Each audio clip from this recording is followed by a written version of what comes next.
Hello everyone, and welcome to the Fluent Stories. I am so glad you joined me today for a story that I think will resonate with many of you.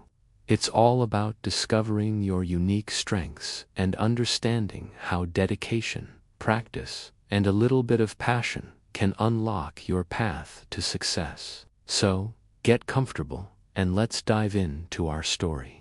In a quiet, peaceful town, there lived a 12-year-old boy named David. If there was one thing David loved more than anything in the world, it was soccer. The feel of the ball at his feet, the thrill of weaving past defenders, the roar of a tiny crowd when he scored, that was his world, his joy. He spent every free moment he had on the soccer field, practicing his moves and dreaming of becoming a professional player one day.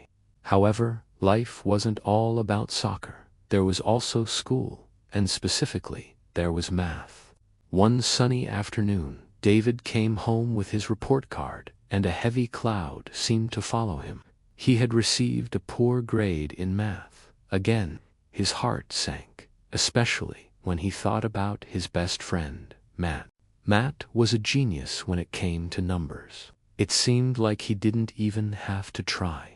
No matter how many hours David spent staring at his textbook, Matt always scored higher, effortlessly. Sitting on his bed, the disappointing grade in his hand, David felt a wave of discouragement wash over him. "It's just not fair," he mumbled to himself. "Why is math so easy for him and so hard for me?" His father, noticing the slump in David's shoulders and the sadness in his eyes, came and sat beside him. He wasn't there to scold him about the grade. Instead, he looked at his son with understanding and said, "David, I see you're upset. How about we put the books away for a bit? I want to teach you 3 important life lessons. I promise they're more interesting than algebra." David, intrigued, looked up. Maybe this wouldn't be so bad after all. The next day, following his father's instruction, David invited Matt over. "Dad wants us to play soccer," David explained, a little confused but happy for the excuse to get on the field. Matt, who was more comfortable with a calculator than a soccer ball, reluctantly agreed. As soon as they started playing, the tables turned completely. David was in his element. He moved with a natural grace and confidence, dribbling the ball as if it were an extension of his own body. He scored one goal, then another. His face lit up with pure joy. Matt, on the other hand, was clumsy and awkward. He stumbled over the ball, missed easy passes, and looked completely out of his depth. He tried his best, but it was clear that soccer was not his strong suit. After the game, as Matt headed home, David sat on the porch with his father. A slow smile spread across David's face. He finally understood. He had been so focused on what he couldn't do that he had forgotten what he could. "I get it now," David said, looking at his father. "Matt is great at math, but I'm great at soccer." His father nodded, putting a hand on his shoulder. "Exactly. That's the first lesson, son. Everyone has different talents and different strengths. It's like we're all unique puzzle pieces. Comparing your weaknesses to someone else's strengths is like a fish trying to climb a tree. It's pointless and will only make you feel inadequate. You have your own special gifts." This realization was a huge weight off David's shoulders. He wasn't dumber than Matt, they were just different. A few days later, it was time for the second lesson. "Today," his father said at the breakfast table, "I want you to do something different at school. I want you to observe Matt. Don't be creepy about it," he added with a chuckle. "Just pay attention to what he does when he's not in class." David did as he was told. He watched Matt during lunch, during breaks, and even on the bus ride home. And he noticed something fascinating. Matt wasn't just good at math, he lived it. During lunch, David saw him tapping his fingers on the table, counting the number of peas on his plate. On the bus, Matt was completely absorbed in a book of logic puzzles. Even when they were just hanging out, Matt would often bring up number riddles or try to calculate things in his head just for fun. That evening, David reported his findings to his father. "He's always doing math stuff, Dad. Puzzles, counting things. He actually seems to enjoy it." His father smiled, "And that, my boy, is the second lesson. Skill isn't just born, it's built. You see Matt's high scores, but you don't see the hours of consistent practice he puts in because he genuinely loves it. It doesn't feel like work to him. Think about it. How did you get so good at soccer?" David thought for a moment. "Well, I play every day. I practice dribbling. I practice shooting. I love it." "Precisely," his father said. "You've spent countless hours on the field, honing your skills, not because someone forced you to, but because you have a passion for it."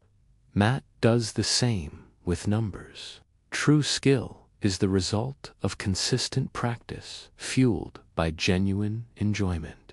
David realized that success wasn't magic, it was the product of time and dedication.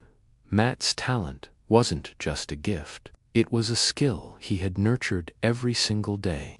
Now it was time for the final, and perhaps most challenging, lesson. "All right, David," his father announced one evening.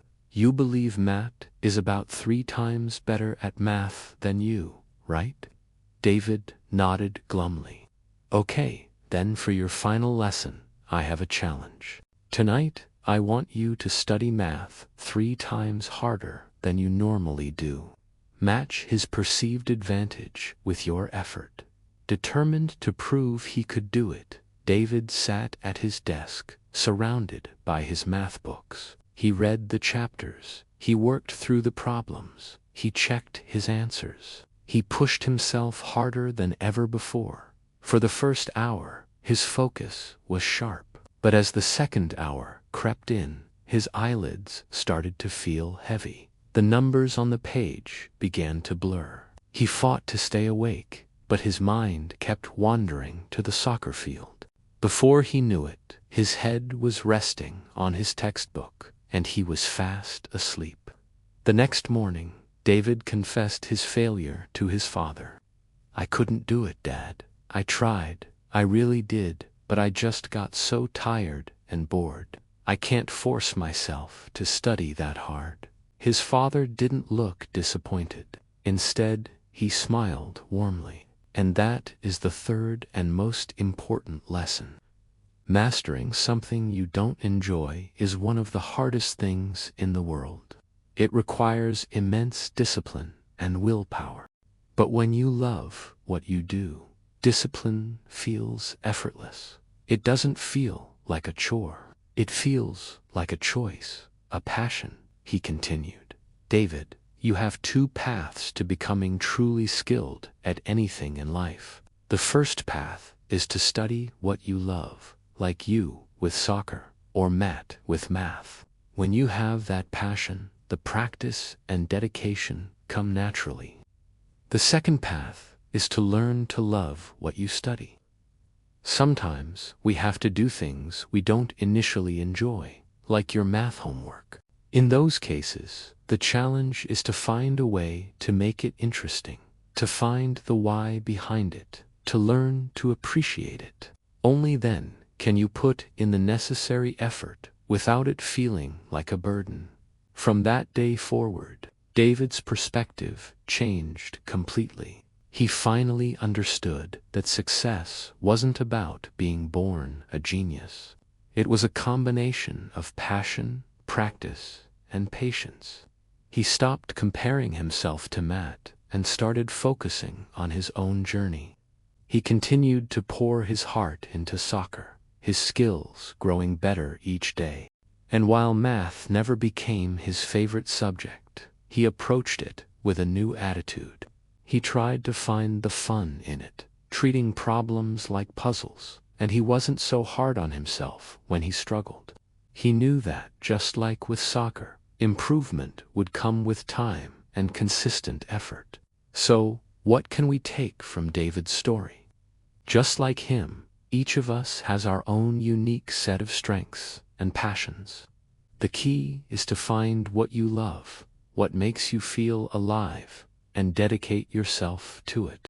Remember that skill is built, not just given. It comes from showing up every day, practicing regularly, and most importantly, enjoying the process. Whether it's learning English, playing an instrument, or mastering a new skill, find the joy in the journey. Keep learning, keep growing, and don't be afraid to be yourself. Thank you so much for listening to the Fluent Stories today. I hope this story inspired you. If you enjoyed it, please give this video a thumbs up, and don't forget to subscribe to the channel for more stories to help you learn and grow. We'd love to have you as part of our community. Until next time, take care and keep making your learning journey a fun one.